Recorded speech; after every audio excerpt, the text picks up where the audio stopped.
Dando sequência ao nosso estudo dos Yoga Sutras de Patanjali, hoje o nosso tema é Dharana, Dhyana, Samadhi, que são os 3 aspectos da meditação. Então, só para lembrar que eu sempre trabalho com a abordagem desses 2 autores, dando prioridade à interpretação do Rohit Mehta, que fez os comentários aos Sutras de Patanjali, que é esse livro cor-de-rosa, e também vou usar, em alguns momentos, o complemento do livro da interpretação do Dr. Taimni, que escreveu A Ciência do Yoga, também comentários aos Sutras de Patanjali. O conceito de yoga é dissolução dos centros de reação da mente. Na interpretação do Dr. Taimni, seria dissolução das modificações da mente, ou seja, tornar a mente silenciosa, imóvel, por assim dizer. Mas nessa interpretação do Rohit Mehta, que é uma interpretação mais psicológica, ele leva a questão mais a fundo conforme a psicologia ocidental da mente. Então, ele entende que a mente é condicionada, tem centros de reação, e eu trouxe até essa figura aqui do cachorro para lembrar que o animal é condicionável e nós, como o homem, o cérebro humano, na sua herança animal, também é condicionável. E o yoga, então, seria a dissolução desses centros de reação, desses processos de condicionamento da mente. E só para lembrar o contexto filosófico dessa ideia, eu vou trazer a explicação teosófica. A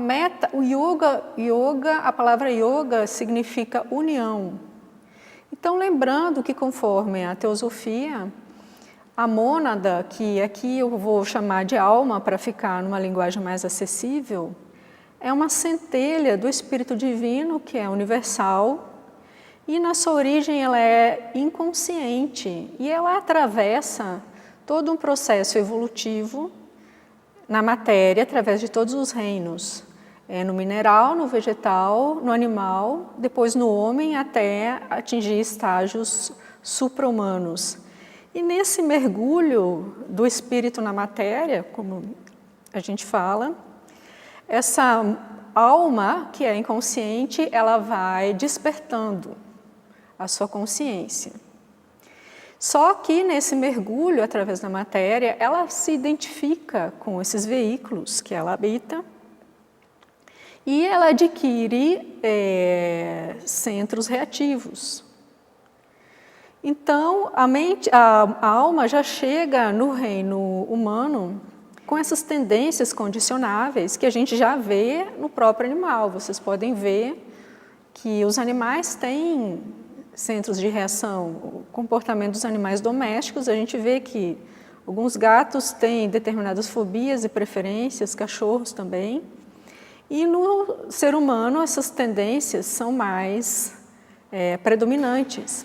Então, como o sentido da evolução para o espírito, a centelha espiritual, está nesse retorno a essa consciência da sua unidade com esse espírito do qual ele partiu, a gente observa nas religiões diversas, de modo geral, uma certa ajuda, com orientações para que esse processo de volta aconteça. E na filosofia do yoga, esse retorno a essa natureza original, como ele diz aqui no Sutra 1.3, neste estado o vidente está estabelecido em sua própria natureza original, que é espiritual. Na filosofia do yoga se chama Kaivalya. No budismo, a gente chama isso de Nirvana, e na filosofia cristã, no cristianismo, a gente chama isso de retorno à casa do Pai. Então, essa é a meta da consciência individual, da centelha divina, que atravessa os reinos da manifestação, para voltar com consciência ao seu estado do qual partiu. E enquanto esse processo de retorno não acontece, como o Patanjali diz no Sutra 1.4, Com centros de reação não dissolvidos, o vidente, que é a consciência, permanece identificado com as tendências adquiridas da mente. Então, nós passamos a chamar de eu todos esses conteúdos que estão presentes na mente, que é apenas um veículo da consciência. E nós adquirimos tendências, condicionamentos, preferências ao longo das nossas vidas, que se agrupam, e nós chamamos isso de eu, que, de acordo com essa filosofia, é o falso eu. Então, como eu falei, a meta do yoga é a Kaivalya, e na seção 4 dos Yoga Sutras, Patanjali dá a definição.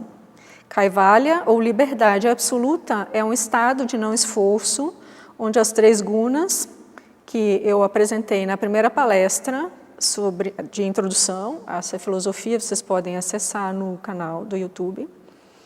As 3 gunas, os 3 aspectos da matéria, desagrilhoadas pela mente, retornam a seu movimento, e onde a consciência retoma a sua condição original não modificada. E essa parte eu destaquei porque é o que importa hoje. Kaivalya é esse retorno à casa do Pai, ou retorno da consciência que já despertou a sua condição espiritual original. Então, só para lembrar, e eu não vou poder repetir as explicações hoje por falta de tempo, mas eu vou lembrar aqui o método do yoga que sintetiza esse processo de retorno. Ele acontece em 8 passos, que a gente poderia chamar melhor de 8 aspectos, porque não são passos sequenciais, tendo em vista que todas essas práticas elas devem permanecer até o fim, como, por exemplo, Yama e Niyama, que é ética. Você começa praticando ética, mas você termina com isso também. Então, você não pode considerar como um passo preliminar que você transcende. Mas, de modo geral, esse processo de retorno, segundo Patanjali, se dá em esses 8 aspectos que são Yama e Niyama, que são abstinências e observâncias, asana, ou postura, que é aquilo que se pratica nas academias de ginástica que as pessoas chamam de yoga. Na verdade, são só exercícios físicos que facilitam, que dão condições ao corpo de atravessar esse processo, que é um processo, como vocês veem, muito maior. Processo espiritual. Pranayama, que seria o controle da respiração, ou melhor, do prana, que é a energia vital. Pratyahara, que é a abstração. Dharana, Dhyana e Samadhi, que é o tema da palestra de hoje. Então, só para lembrar, os Yama e Niyama são não violência, não falsidade, não roubar, não indulgência e não possessividade, são as abstinências, ou Yama.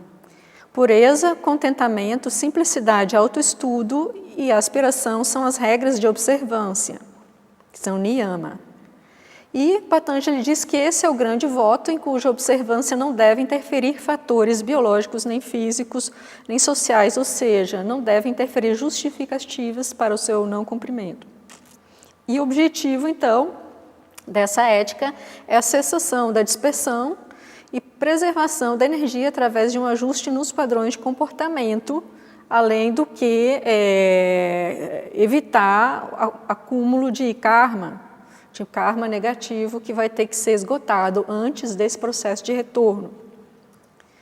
Então, asana, ou postura, a postura deve ser firme e relaxada para se conquistar um estado de passividade alerta, ou seja, tornar o corpo disposto, mas não preguiçoso. Então, esse estado intermediário, como ele diz aqui, é um estado onde não há atração dos opostos. É um estado necessário, a disposição física. Pranayama, o controle do prana, que visa trazer uma clareza cerebral, uma clareza de percepção. Pratyahara, recolhimento ou abstração, que na visão ortodoxa do yoga, que vocês vão encontrar no livro do Taimni, o processo de retirada da consciência, da atenção do mundo externo, processo de recolhimento da atenção. Mas nessa visão do Ritmeta, como eu já expliquei, em outro momento, ele trata disso como a não interferência da mente no processo de percepção e, com isso, a mente se torna mais sensível. E, por fim, chegamos no assunto de hoje, que é Dharana, Dhyana e Samadhi, que são os 3 aspectos da meditação. Esses 3 juntos constituem a meditação. Então, Rohit Mehta dá uma definição um pouco diferente a Dharana, que não é exatamente concentração, e ele vai explicar por quê. Eu gostaria de destacar isso hoje, essa diferença da visão convencional de concentração. Ele chama de Dharana de percebimento extensivo e traduz o Sutra de Patanjali, que é o Sutra 3.1, como a definição da extensão interna de percepção é Dharana ou percebimento. E aí o Rohit Mehta comenta no seguinte trecho que eu trouxe. Dharana é traduzido muitas vezes como concentração, mas dificilmente este é o significado do Sutra acima. Concentração explica a exclusão de tudo, exceto do pensamento no qual vamos refletir. Dharana, como apresentado aqui, significa realmente percebimento. Então, antes de começar a desenvolver, eu gostaria que vocês vissem essa imagem que eu coloquei aqui, com um círculo com um ponto no centro, porque o Rohit Mehta faz uma analogia entre Dharana, ou essa percepção mental, com o processo natural de visão, porque a visão tem um ponto focal e um campo periférico.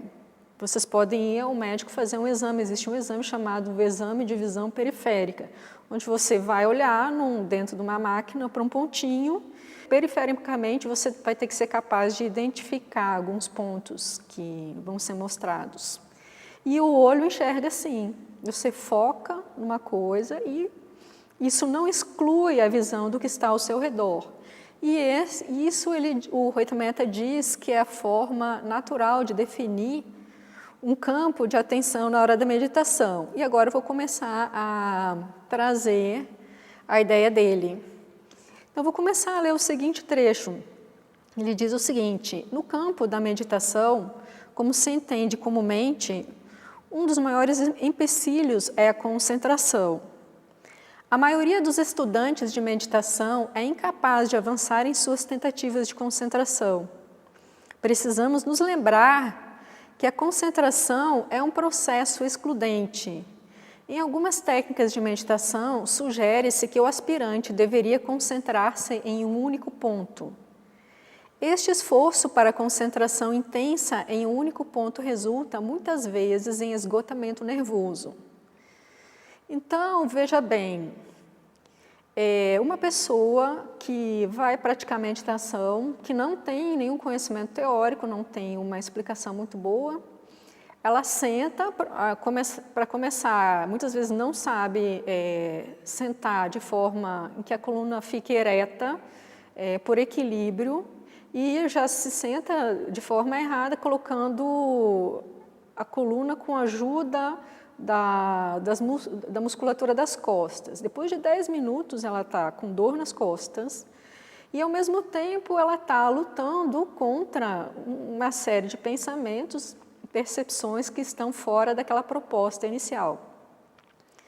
Em 20 minutos, 30 minutos ela está completamente esgotada porque ela iniciou um processo interno de guerra, que não é meditação. E é por isso que, na Sociedade Teosófica, a gente valoriza bastante o estudo teórico, porque se você não tem uma compreensão teórica do que você está fazendo, você não vai ter um bom rendimento, não vai ter resultado, é capaz de até entender que meditação não dá resultado. Por isso que é importante ter esse tipo de noção, que eu vou procurar mostrar aqui de uma forma introdutória. Então, o Patanjali, segundo o Rohit Mehta, ele não propõe uma atividade excludente ou isolante da mente, como ele diz aqui. Você não está lutando contra pensamentos. No entanto, como ele diz, essa advertência contra essa luta ou essa tensão não é uma defesa da divagação Ou seja, também não é sentar e viajar, como se diz, né? Deixar a mente correr solta. Não é nenhuma coisa nem outra. E aí lembra até a própria ideia de asanas, que é a passividade alerta. Ou seja, um estado de relaxamento onde existe atenção, existe alerta. Então, o Retmeta diz que precisamos entender que, embora a concentração envolva a resistência, que é o que ele não quer, né? O devaneio implica indulgência. E somente a mente que não cai nem na resistência e nem na indulgência pode ver com clareza. Pois na resistência nos ocupamos em excluir o não desejado, ou os pensamentos, imagens ou objetos que distraem, que aí inicia esse processo de luta. E na indulgência nós somos levados por esses fatores que distraem. E em nenhuma dessas duas condições é possível manter um objeto, imagem ou pensamento em uma observação sustentada, que é a proposta da meditação.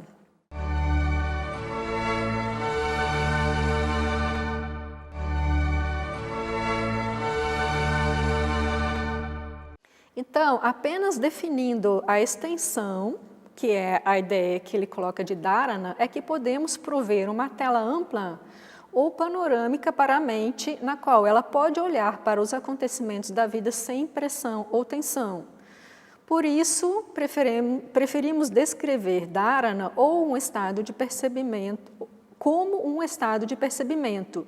E não é um percebimento excludente, mas um estado de percebimento extensivo, ou seja, como aquela imagem que eu coloquei acima, existe um foco, né, de atenção. A meditação, no entanto, nós ainda vamos ver os objetos periféricos ou os pensamentos periféricos, objetos como coisas externas e pensamentos como distrações internas. E aqui o Retmeta descreve melhor essa questão, essa situação que eu acabei de comentar.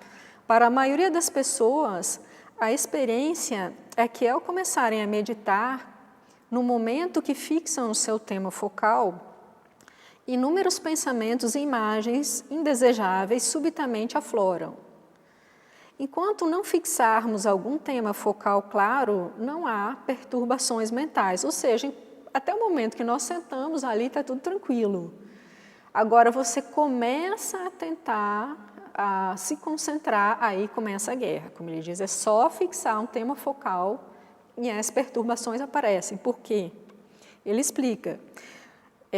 Apenas quando fixamos algum tema focal claro é que subitamente há uma invasão do exército de pensamentos, imagens não desejados. No momento em que isso acontece, uma luta amarga se segue na qual tentamos proteger o tema focal contra a avalanche de distrações representadas pelos pensamentos e imagens não desejados. Mas a luta torna-se cada vez mais feroz, esgotando as energias do aspirante. Por quê? Porque quanto mais nós damos definição ao ponto focal, por oposição dentro desse processo natural da visão, que repercute no processo da atenção mental, os pontos periféricos também vão querer aparecer. E aí começa essa luta. E aí ele propõe, então, que se acomode da mesma maneira que o olhar natural, focando, né, um centro e acertando essas informações periféricas. E ele diz no seguinte trecho: uma das verdades mais simples que temos de saber é que a mente deve observar exatamente da mesma maneira que os olhos normalmente observam. Os olhos não o fazem em um estado de conflito entre as áreas focal e periférica. Para uma percepção relaxada e eficaz pelos olhos, estabelece-se um relacionamento correto entre as áreas focal e periférica. Então ele dá a instrução: deixe a mente selecionar seu tema de interesse focal e nessa seleção, deixe que a claridade e a vivacidade tenham sua importância à medida que isso seja possível. Então, deixe surgir o processo normal de estímulo e associação periférica. Caso se permita que isso funcione sem qualquer resistência, a definição da área periférica ocorrerá sem qualquer dificuldade. Ou seja, você senta, você define o foco para a sua meditação, que pode ser, por exemplo, a respiração. Você se propõe a observar a respiração. Naturalmente, vai aparecer todo um campo de percebimento de coisas paralelas, como as coisas que estão na sala, as coisas, o barulho que vem da rua, né, e os pensamentos outros que aparecem. Então, isso vai se definir naturalmente. Então, ele diz, permita que isso aconteça. Então, deixe a mente mover-se livremente nesta região, onde as áreas focal e periférica foram definidas. Muitas vezes a mente mover-se-á e deixar-se-á ficar na área periférica. Deixe-a ficar ali sem perder de vista o tema de interesse focal, ou seja, permita, você mantenha o seu foco de atenção e você se permita ver esses estímulos periféricos. Aí ele diz, não é necessário agarrarmos-nos firmemente ao tema de interesse focal. Mas, se não há resistência aos estímulos periféricos, a mente oscilará entre o focal e o periférico. Surgirá um relacionamento correto entre o focal e o periférico, que eliminará toda a pressão e tensão. Será mais fácil sustentar o tema de interesse focal neste contexto de reto relacionamento entre o focal e o periférico do que se as duas áreas se opuserem uma à outra como em estado de guerra. Então, essa é a proposta dele, que Dharana é essa definição do campo de percebimento que você vai praticar durante a meditação. Você define o foco para a sua meditação, mas você aceita que a sua mente abranja também esses estímulos periféricos, então você define uma percepção mais ampla para a sua mente, como se fosse uma visão panorâmica. Você aumenta a paisagem, digamos assim, da sua percepção, definindo o seu foco. E aí ele diz que Dharana objetiva levar-nos ao estado de atenção plena, pois apenas neste estado podemos compreender os mistérios da realidade que tentamos investigar na disciplina do yoga. Quando não há conflito entre o focal e o periférico, surge na consciência do homem uma certa qualidade de relaxamento. A fim de ver qualquer coisa, precisamos estar completamente relaxados. O propósito de Dharana é criar esse estado de relaxamento no qual a plena atenção se torna possível. E o relaxamento é o campo da atenção. Então, assim, depois que entendemos, né, a ideia de Dharana, o que você vai fazer na sequência? Você já definiu o seu campo de percepção, né, que o seu foco, aceitando a periferia, dando esse espaço.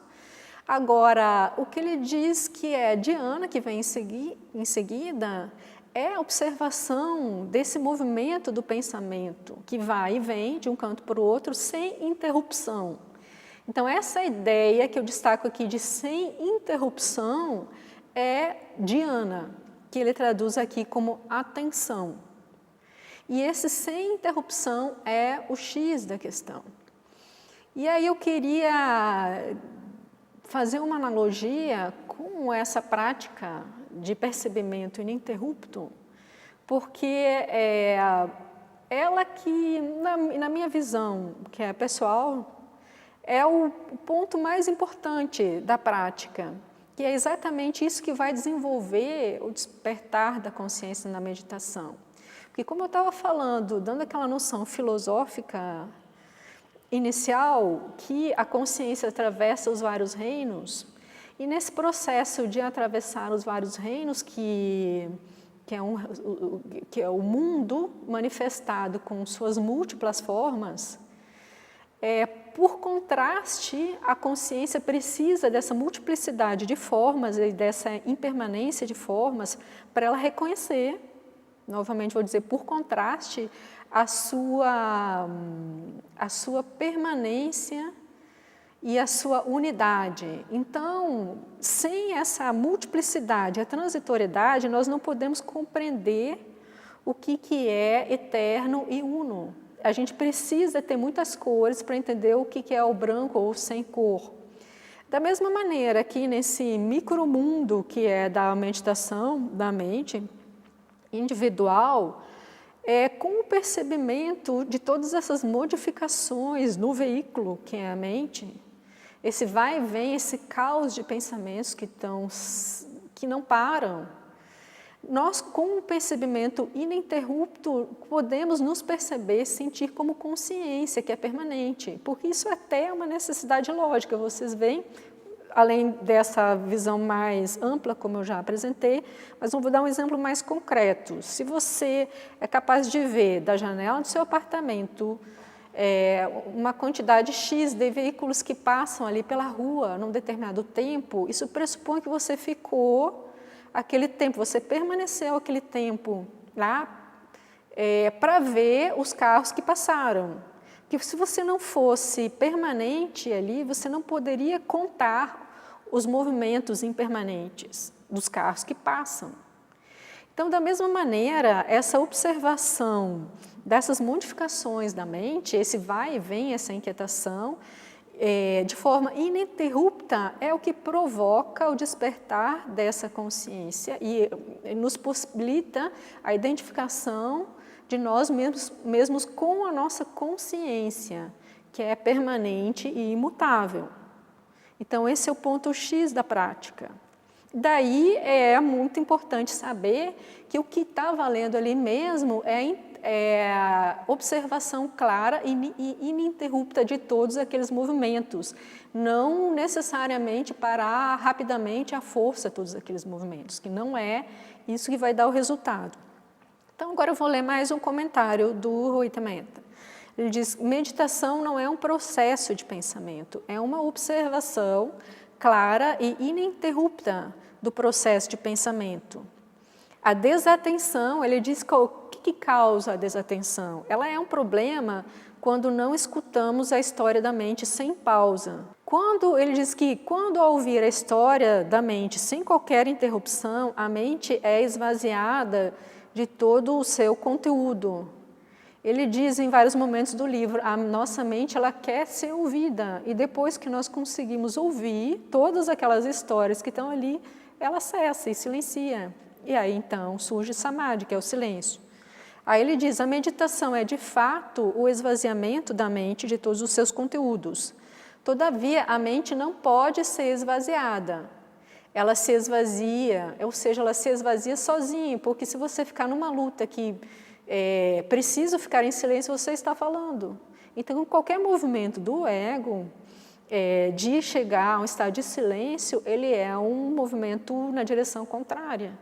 E é por isso que o samadhi, o silêncio, só pode vir sozinho. Então, é através desse processo de percebimento ininterrupto que o silêncio pode chegar. E eu vou trazer mais uns trechos em que ele descreve melhor isso. Então, ele diz que esse esvaziamento ocorre como uma consequência, né, desse percebimento quando a história da mente é ouvida sem qualquer julgamento ou avaliação. Porque qualquer tipo de julgamento, de avaliação é uma fala da mesma mente. Então, ele repete que o objetivo de Dharana é iniciar um movimento livre da mente entre esses dois pontos, focal e periférico. Mas a observação, sem qualquer interrupção desse movimento da mente entre os dois opostos, é, na verdade, dhyana. E o essencial não é apenas a observação, porém a observação sem qualquer interrupção desse fluxo do pensamento do focal para o periférico e vice-versa. Na prática, naturalmente, a gente vai interromper isso muitas vezes, né? Porque nós não temos ainda nós não temos a prática de ficar observando ininterruptamente. E aí o que a gente faz é simplesmente voltar à proposta de ver ininterruptamente. Qualquer reação de estresse ou de incômodo, de avaliação, ela vai piorar ainda mais essa inquietação. Então, simplesmente se volta naturalmente à proposta inicial de observar de forma ininterrupta. Esse é o exercício.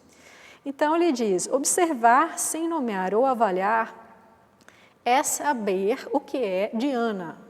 Assim, dhyana não é o pensamento sobre alguma coisa, nem mesmo sobre Deus ou a verdade. Ao invés disso, é a observação do movimento do pensamento.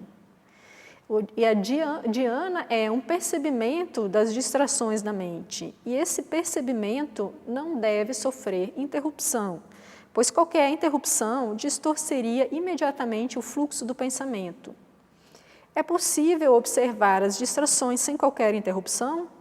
Uma interrupção pode surgir em uma diversidade de formas. Pode ser comparação, avaliação ou explicação, ou pode ser apenas a nomeação da distração, ou seja, se você pensa assim, puxa, me distraí, aí você interrompeu. Dessa forma, é impossível observar com alguma clareza. Quando a corrente do pensamento é perturbada, a observação deste fluxo está destinada a ser difusa. Ver com absoluta clareza a corrente do pensamento é meditação. Então, essa ideia de consciência desidentificada do veículo, porque a consciência é simplesmente aquilo que vê, ela não fala, o que vai falar é a mente. Então, estar simplesmente vendo, sem qualquer tipo de interferência, isso é dhyana.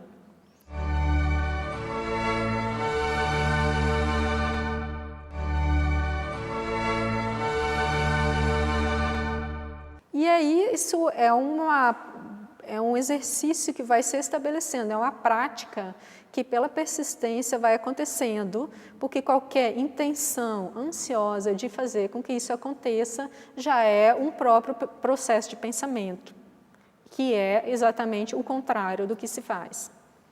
Então, novamente, a desatenção torna-se um problema quando não escutamos a história da mente sem pausa. Ao ouvir a história da mente sem qualquer interrupção, a mente é esvaziada de todo o seu conteúdo. E a meditação é, de fato, o esvaziamento da mente de todos os seus conteúdos. Todavia, a mente não pode ser esvaziada, ela se esvazia. E este esvaziamento ocorre quando a história da mente é ouvida sem qualquer julgamento ou avaliação. Uma observação ininterrupta do fluxo do pensamento resulta no esvaziamento da mente, ou seja, o silêncio ele vem sozinho. Depois que todos aqueles pensamentos ficam circulando naquele campo de percebimento relaxado entre o focal e o periférico, com o tempo aquela mente vai ser ouvida, vai ser vista por aquela consciência que está presente ali, e aí o silêncio vai surgindo naturalmente. E o silêncio é o samadhi. Dhyana é o estado de atenção sem esforço, ou seja, não existe guerra ali. Né? É uma prática, é um exercício, mas não tem tensão. Quando o movimento da distração não causa perturbação, este movimento, após haver relatado a sua história, chega ao fim.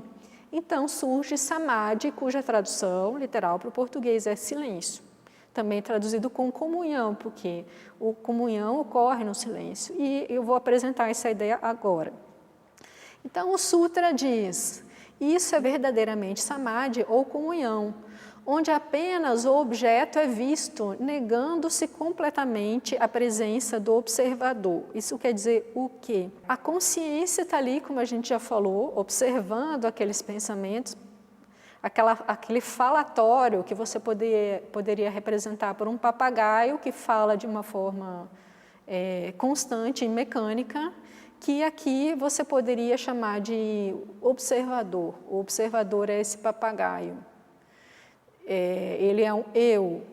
Então, quando esse papagaio fica quieto, esse observador, né, ele some. Então, existe apenas uma mente, que é o veículo da consciência, que se esvazia, né, desse sujeito aqui, o observador, que não é o verdadeiro eu, o indivíduo ou consciência, e aí ela consegue ver aquele objeto que está ali na sua frente. Aqui eu trouxe um conceito em outro sutra, porque eu gosto do conceito do Taimni para elucidar isso em relação à questão do conhecimento. Porque, como a gente sabe, conforme a filosofia ocidental, o fenômeno ou a representação dos objetos, a representação mental dos objetos, nunca corresponde exatamente aos objetos ou à coisa em si. Por quê? Porque aquela percepção está contaminada com todos aqueles conteúdos da mente, todas aquelas ideias preconcebidas, e tudo aquilo que é visto no mundo é visto conforme aqueles conhecimentos acumulados, conforme esse observador. E apenas então, quando esse observador se retira, que é possível ver o objeto como ele é. E como na filosofia ocidental não existe essa prática do samadhi, que a gente vê aqui na filosofia do yoga, para nós isso não é possível. Não é possível filosoficamente e realmente dessa forma, como a nossa mente funciona, não é possível mesmo, eles estão certos. Mas existe essa possibilidade conforme a técnica desenvolvida ou explicada pela filosofia do yoga.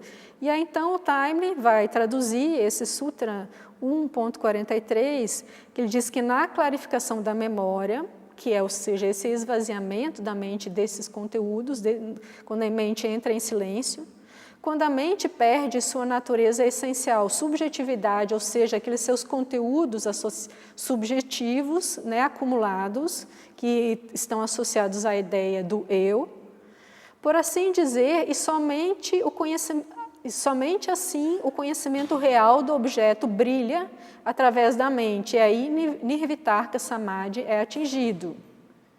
E aí o Taimni explica, ele diz que o próprio fato de o objeto estar brilhando na mente indica a presença da mente, ou seja, a mente como um veículo da consciência fica ali. Só que como ela fica esvaziada daquele conteúdo, ela fica límpida, como um lago que eu coloquei nessa imagem inicial, um lago cristalino e limpo que reflete aquela imagem do objeto, que é o pássaro, ou seja, a mente fica limpa e reflete a coisa em si, como ela é. E isso aí é samadhi, quando a sua natureza subjetiva desapareceu no objeto, acarretando uma fusão do subjetivo com o objetivo, necessária para alcançar o estado de samadhi. O objeto, então, é visto na sua realidade nua, ou seja, a coisa como ela é vista ou refletida na mente. E o Taimni ainda fala, a mente, embora ela própria imperceptível, como uma joia transparente, ainda brilha sob a luz do verdadeiro conhecimento do objeto. E essa autoconsciência ou subjetividade pura e simples que serve como véu para separá-la do objeto, ou seja, aqueles conteúdos dessa mente inquieta, essa corrente de pensamentos que agitam a mente, que servem para separá-la do objeto e ocultar a realidade que o yoga está procurando. Então, Patanjali diz que samadhi é a percepção do objeto apenas. Isso significa que em samadhi podemos ver o objeto, o significado intrínseco do objeto, ou seja, ver o objeto, ver as coisas como elas são. E em nossa observação habitual, nós vemos apenas o significado projetado das coisas e situações, ou seja, nós vemos as coisas conforme a nossa interpretação, conforme aqueles conteúdos que estão presentes na nossa mente. E o observador, pelo seu modo estabelecido de pensar observador, ou seja, aquele conteúdo ali, aquele papagaio, como eu falei, ele, por suas próprias conclusões, atribui às coisas e às situações um significado que essencialmente não pertence a elas. Vivemos em um mundo de significados projetados, de sentidos sobrepostos pelo observador, ou seja, nós vemos as coisas do mundo assim como nós temos previamente definido. Nós não vemos as coisas como elas são, a não ser no samadhi. E ele diz então que samadhi é essa experiência que surge quando essa corrente de pensamentos, né, cessa. E inclusive traz a sensação de atemporalidade à experiência. É uma experiência de momento atemporal, mas atemporal no sentido subjetivo.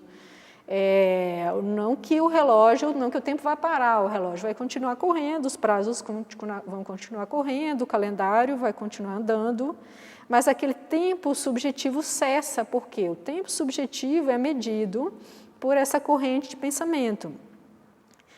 A corrente do tempo constituída pelo pensamento chega ao fim.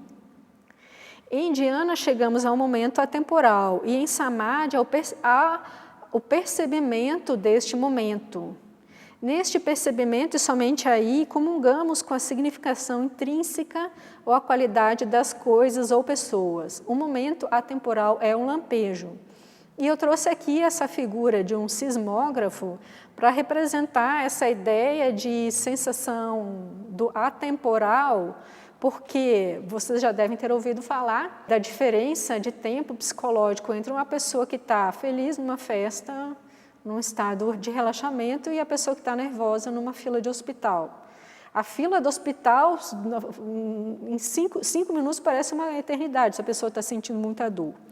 E isso é representado por esse fluxo de pensamentos. Vocês veem aqui num sismógrafo, quanto mais estresse, quanto mais pensamento, mais emoção, mais agitação, mais risquinho vai ter nesse sismógrafo. E aparece que é um tempo imenso. Quando esses pensamentos cessam, os pensamentos e emoções, essa perturbação da mente, esse sismógrafo para de correr, não tem nada ali. E é isso que dá essa impressão de atemporalidade. Então, o Roita Metta ainda continua dizendo que comunhão ou samadhi não é uma experiência dual, porque ali cessa essa relação entre observador e observado, que é aquele eu e a sua ideia captada do objeto e associada com as suas interpretações. Então, ali existe uma experiência de unidade, porque existe somente o objeto refletido naquela mente, porque aquela sensação de eu, com todas aquelas suas impressões psicológicas, some. E aí, então, o objeto destituído de todas as sobreposições da mente é a própria realidade, ou seja, a coisa em si, e a realidade de qualquer coisa é a sua seidade, como ele diz, ou seja, a coisa é aquilo que ela é. E o samadhi, ele pode ser constante, né? Pode ter uma duração de tempo, mas não contínua, ou seja, ele não tem aquela impressão de continuidade que é a ideia de associação de um pensamento ao outro. Então, aquele papagaio que nós achamos que somos nós, ele cessa, e é ele que serve como uma base de continuidade do ego. E então, por isso que o samadhi não é contínuo, porque o ego cessa naquele momento.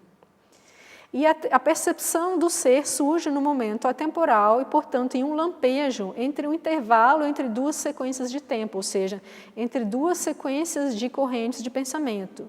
E nesse intervalo surge a visão da realidade. Neste ponto, experimentamos a presença intangível do imanifesto ou realidade. E essa experiência desse intangível, ele diz, é subjacente a todas as experiências de amor. Por quê? Porque amor é comunhão. Qualquer esforço para prender o intangível na rede do tangível é degradar o amor em possessão. Amor e continuidade são relativamente contraditórios, pois a continuidade é a rede da mente na qual ela deseja possuir o amor. Então, possessividade não é amor. A possessividade está associada ao ego, essa sensação de segurança, e pode-se dizer que é até o oposto do amor. Então, o amor, que é esse sentimento de fusão, onde não existe um e outro, existe um senso de unidade, é exatamente samadhi. Porque não existe mais ego, não existe mais nada que separe o sujeito, ou a consciência, daquele objeto que é objeto de amor. E a experiência de amor, então, pertence a esses momentos atemporais. A expressão do amor pode e deve acontecer na esfera do tempo, ou seja, o amor se expressa na esfera ordinária do tempo. Mas ele só é sentido nesse momento atemporal. E o tempo que tiver perdido o contato do atemporal é uma duração sem vida que causa tédio e frustração. Ou seja, a vida sem esse amor, sem esse sentimento de esvaziamento, sem essa fusão, sem essa integração, é uma vida de tédio e frustração, porque existe apenas uma repetição daquilo que é velho, que é sempre aquela corrente de pensamentos que vem do antigo até o novo, ou seja, ela reproduz sempre a si própria. E aí eu gostaria de destacar aqui, nós buscamos isso como eu falei inicialmente, a alma atravessa todo esse processo em busca do retorno à consciência original, o espírito original. E essa insatisfação que nós sentimos diante da vida é a mola propulsora a esse reencontro. E quando nós buscamos essas experiências do amor perfeito, ou de uma pessoa que salta de paraquedas, né, ou escala uma montanha, quer chegar lá no ápice, ela busca, na verdade, esse estado de integração, esse estado de comunhão. Por quê? Porque ali, essa forma de radical, digamos assim, essa experiência radical, ela requer um estado de atenção plena, onde não é possível manter essa atividade desse papagaio tagarela, porque se você perde 1 segundo de atenção, você é capaz de cair do penhasco. Então, a pessoa tem que estar inteira ali, plena, e aí essa corrente de pensamento cessa, e ela tem esses estados atemporais, seja saltando de paraquedas, seja escalando o Everest, né? Ou nessas experiências de amor, de arte, né? Onde esse ego tem que cessar. Então, são todas formas transitórias e manifestadas dessa busca interna que nós temos. E aí Patanjali dá inclusive essa dica de meditação que você pode praticar e ter essa experiência e arriscar a sua vida num penhasco, ou saltando desnecessariamente de paraquedas, né? Ou tendo uma experiência radical que nos force essa sensação da continuidade do pensamento. Então, ele diz que este momento de amor, comunhão, é samadhi, e amor e samadhi não são duas coisas diferentes. Aqui, para finalizar, eu só trago mais um trecho do Rita Mehta, dizendo que a meditação, a estabilidade da mente, não deve depender de estímulos internos ou externos. E eu trouxe essa figura aqui da marionete porque algumas pessoas perguntam assim, por que eu não posso meditar com música, né? Me acalma. Mas, na verdade, nesse processo não existe um processo de esvaziamento da mente, como a gente descreveu aqui. Existe apenas uma troca de um estímulo estressante por um outro, que induz a um estado de calma. E essa indução ao estado de calma, ela pode ser boa por trazer a calma, mas ela não traz liberdade à mente. A mente ainda está reagindo a um estímulo externo. Então, uma mente ocupada, ele diz, está acorrentada a um estímulo e, portanto, não é de modo algum livre, não é um processo autêntico de esvaziamento. E outra ideia interessante que ele traz no livro é a distinção do samadhi verdadeiro, como ele colocou, que é um processo de esvaziamento, com o pseudo-samadhi, o falso samadhi. E ele diz que o silêncio da mente é uma pré-condição para o estado de comunhão, e esse silêncio surge por causa da sensação do pensador como do pensamento, ou seja, a sensação daquele papagaio mental. Então, como já discutimos anteriormente, ele diz em outro momento do livro, podemos fazer o processo do pensamento parar à força através do exercício da vontade, tomando drogas ou induzindo por certos processos repetitivos.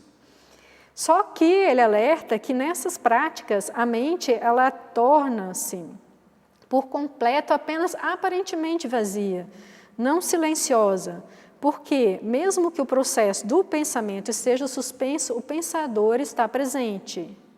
O pensador pode ficar excessivamente surpreso por um momento, mas está pronto para voltar à ação a qualquer instante. Na verdade, ele tem imensa aversão ao fato de estar excessivamente estupefato através de drogas, encantamentos ou exercícios da vontade. Por trás desse pseudo-vazio da mente, há uma condição de inquietude do pensador. Ou seja, parar o pensamento à força é como amarrar um cavalo selvagem, amordaçar ou dar uma injeção de calmante, e ele vai ficar ali insatisfeito, né? E assim que a primeira oportunidade que ele tiver de sair daquela mordaça, de se libertar daquelas amarras, ele vai pular feito um doido. Ou seja, não adianta querer parar o pensamento à força, que ele diz que o autêntico samadhi ele vem desse processo de esvaziamento. E aí ele diz que, em alguns momentos do livro, que existem até aparentes santos ou místicos que têm essas experiências de pseudo-samadhi, que saem dali e têm atitudes estranhas justamente por isso, porque esse pseudo-vazio, causado pela sensação do pensamento, que é confundido com uma experiência não dual da comunhão, e não é uma experiência não dual, é uma experiência falsa. E ele diz que essas visões e experiências são confundidas com a realidade. E em tais visões, podemos ver a presença da deidade que reverenciamos e ficarmos muito intoxicados, mas isso não deve ser confundido com a percepção da realidade. A aparente experiência não dual, neste estado de pseudo-vazio, deve ser a identificação e não a comunhão. Ou seja, o pensamento é forçado, amarrado ali, fica uma tensão, em suspensão ali, pronta para saltar assim que puder, e existe um processo de identificação da mente com um conteúdo determinado. E a suposta não dualidade, então, deve ser a animação suspensa do pensador ou apreciador, ou seja, aquele eu ficou amarrado em algum canto. E o pensador está muito mais ativo e aguarda um momento propício para aparecer, né? E se manifestar com todo o seu estresse e sua neurose, que é o que não acontece nesse processo autêntico, mais lento, com certeza, muito mais trabalhoso de esvaziamento da mente. Então, aqui serve uma noção teórica para vocês refletirem e aprofundarem no seu estudo individual. Muito obrigada.